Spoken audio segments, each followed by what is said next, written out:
சிந்தையில் சிவயோகம் வருகிறதே.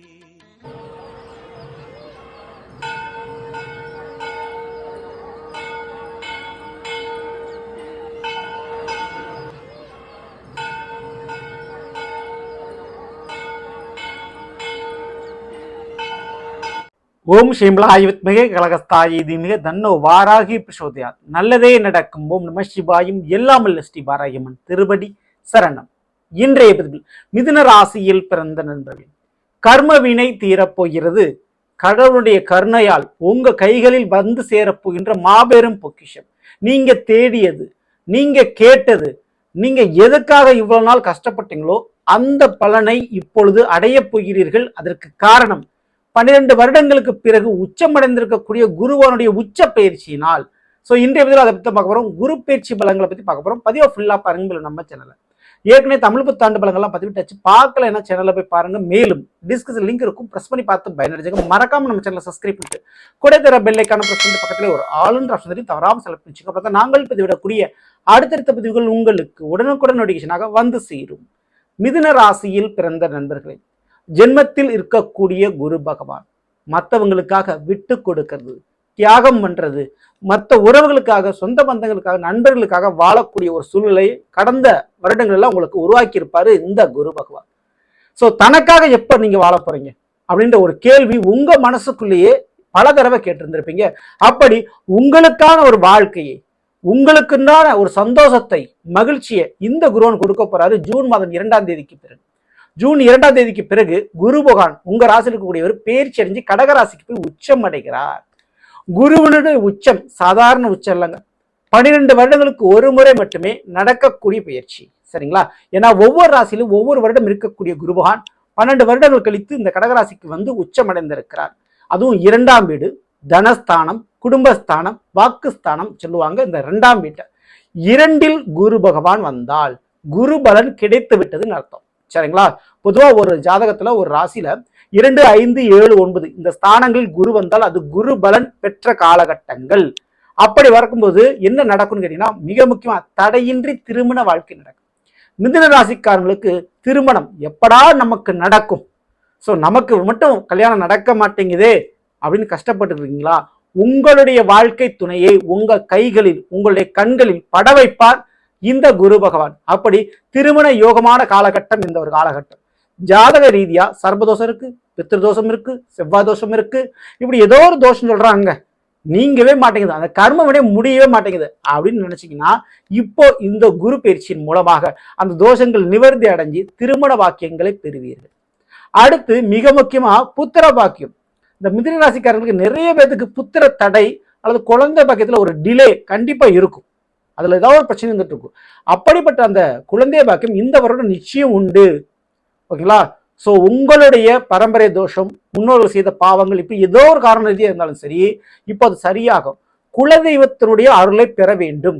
இந்த ஒரு நேரத்துல குழந்தை பாக்கியத்துக்காக காத்து கொண்டிருக்கக்கூடிய நீங்க என்ன செய்யணும் அப்படின்னா, குலதெய்வத்தை கண்டிப்பா வணங்கணும். எனக்கு குலதெய்வமே எதுன்னு தெரியலங்க அப்படின்னு சொல்லவங்க குரு பகவானை வணங்கணும் வியாழக்கிழமை அன்னைக்கு.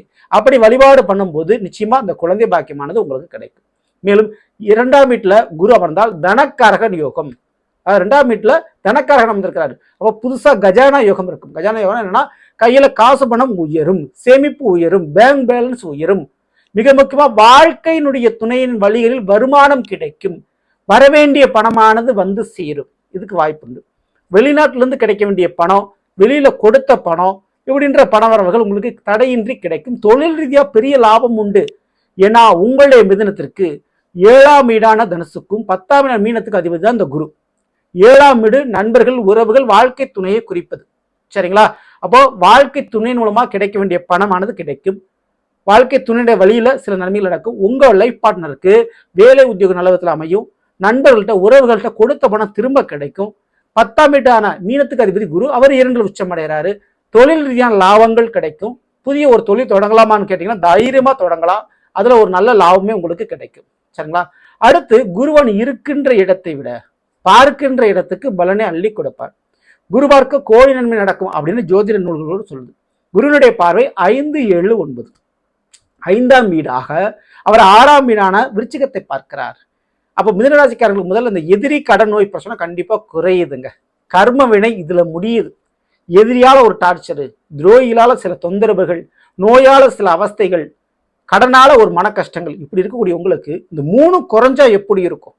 ஸோ உலகத்தில் வாழக்கூடிய எந்த மனிதருக்கும் நோய், எதிரி இல்லை கடன், இந்த 3ல ஏதாவது ஒன்று இருக்கும். ஏதாவது ஒண்ணுல கஷ்டப்பட்டு இருப்பீங்க. இந்த 3மே கட்டுப்பட்டால், இந்த 3மே குறைஞ்சா எப்படி இருக்கும்? அப்படிப்பட்ட ஒரு காலகட்டம் தான் இந்த காலம், பொற்காலம் அப்படின்னு சொல்றேன். மிதுனராசிக்காரங்க இதை விட ஒரு அதிர்ஷ்டமான காலகட்டம் வராது. ஸோ அப்படிப்பட்ட வாய்ப்பை இந்த குருவன் கொடுக்கிறாரு, உங்க கைகளிலே கொடுக்கிறாரு. சரிங்களா? கடனை அடைக்கக்கூடிய வருமானம் கிடைக்கும், லாபம் கிடைக்கும், எதிரிகளும் நண்பர்களாக மாறுவார்கள், அல்லது எதிரிகள் உங்களை விட்டு விலகி செல்வார்கள். இந்த ஒரு காலகட்டத்தை பயன்படுத்தா எதிரியை ஓவர்டேக் பண்ணி நீங்க முன்னேறி கொள்ள முடியும். சரிங்களா? உங்களுடைய செயல்பாடுகள்ல இருக்கக்கூடிய தடை, முட்டுக்கட்டை, யாராவது உங்களை முயற்சிக்கு ஒரு தடை பண்றாங்களா, அதை விட்டு தாண்டி வர முடியும். சரிங்களா? ஸோ இதுக்கெல்லாம் யோகம் இருக்குது, வாய்ப்பை பயன்படுத்திங்க. மேலும் உத்தியோகம் நிரந்தரமான முறையில் அமையும். வேலை இல்லாத மிதுனராசிக்காரர்கள் வேலை உத்தியோகம் நிரந்தரமான முறையில் கிடைக்கும். அரசு உத்தியோகத்துக்கு ட்ரை பண்றவங்க தைரியமா ட்ரை பண்ணுங்க. 100% அரசு வேலை கிடைக்கிறதுக்குண்டான சாத்தியக்கூறு அதிகமான முறையிலே இருக்குது இந்த வருடம்.